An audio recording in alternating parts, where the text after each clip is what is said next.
Jadi lukisan yang pertama saya buat tentang heritage Tasik itu yang penginapan Sunda. Saya bikin di medianya sketchbook karena itu spontan aja sih saya bikin lukisan itu. Dari situ berlanjut saya tergerak. Ternyata bangunan-bangunan Tasik itu banyak yang rawan tanda kutip untuk hilang pada akhirnya. Entah itu ya karena beralih fungsi atau dirombak atau bahkan rata dengan tanah gitu.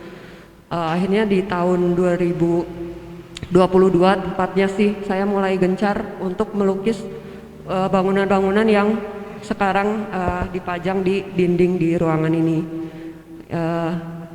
Lukisan-lukisan yang saya buat ini semuanya ini saya buat di tahun itu. Kita hanya hobis aja, cuman hobi heritage. Jadi komunitas sahabat heritage Indonesia ini hanya orang-orang yang ingin mempelajari, mengapresiasi heritage, ya. Dan tidak hanya yang tangible, tapi juga yang intangible. Dan kita juga setiap bulan makanya kita berusaha mengunjungi berbagai heritage yang ada di Jawa Barat. Kita berdiri 2019 itu di Airfield Pandu, ya.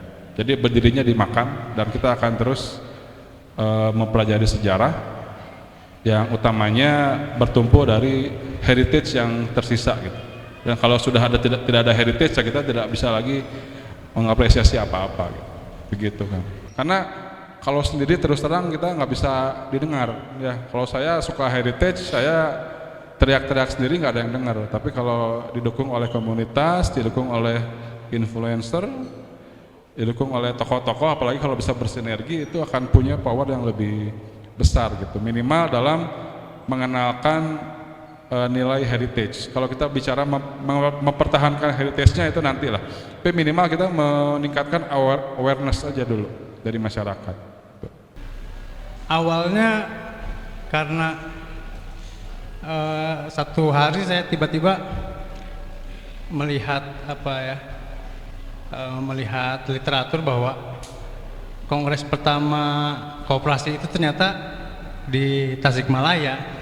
Saya baru tahu pada saat saya tinggal di Tasik gitu. Tapi saya penasaran juga apakah orang Tasiknya juga tahu atau ada yang nggak tahu juga gitu. Saya tanya, sebagian ada yang tahu, ada yang enggak. Terutama anak-anak muda gitu ya, masih banyak yang nggak tahu soal kongres tersebut. Jadi itulah pemicu saya sama Rina untuk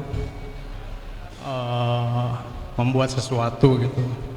Akhirnya ketemu Kang Adit, Kang Wisnu sebagai muralisnya. Ya kita kolaborasi, akhirnya jadi peta ini sifatnya terbuka. Jadi siapa aja warga Tasik yang merasa harus punya masukan gitu untuk titik-titik heritage ini, ya silahkan gitu. Jadi nanti kita bahas lagi apakah dia masuk atau enggak gitu. Jadi itu sih, semoga ini bisa bermanfaat untuk diskusi-diskusi heritage selanjutnya. Saya mengikuti proses terakhir gitu ya, acara ini digelar. Tapi pada prinsipnya ini adalah spirit untuk menyelamatkan warisan menyelamatkan warisan Tasikmalaya. Nah, yang jadi persoalan warisan ini memang milik perorangan umumnya begitu ya. Nah, paling tidak sekarang tampaknya harus ada gerakan untuk membangun kesadaran bersama. Bagaimana warisan ini disadari sebagai nilai begitu. Jangan sampai seperti yang sudah-sudah bangunan direhab, kemudian tadi itu pelangnya dibuang jadi runtah. Nah, dan ternyata Kang Uyung ada tuh spirit itu menyelamatkan warisan dari runtah, ternyata tersimpan sejarah begitu. Dan ternyata yang dianggap remeh-temeh itu ada kenangan kolektif orang Tasikmalaya begitu. Jadi nilainya sangat luar biasa. Selamat untuk Cinere. Ini bisa menjadi titik balik gitu.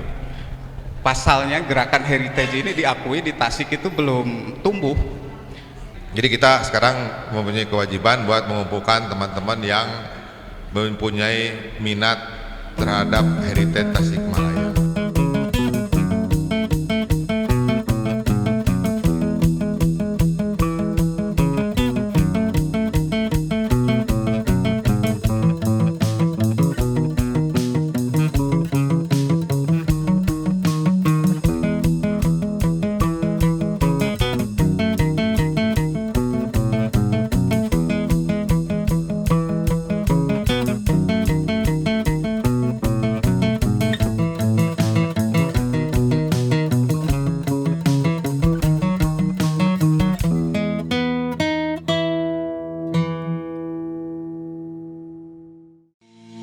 you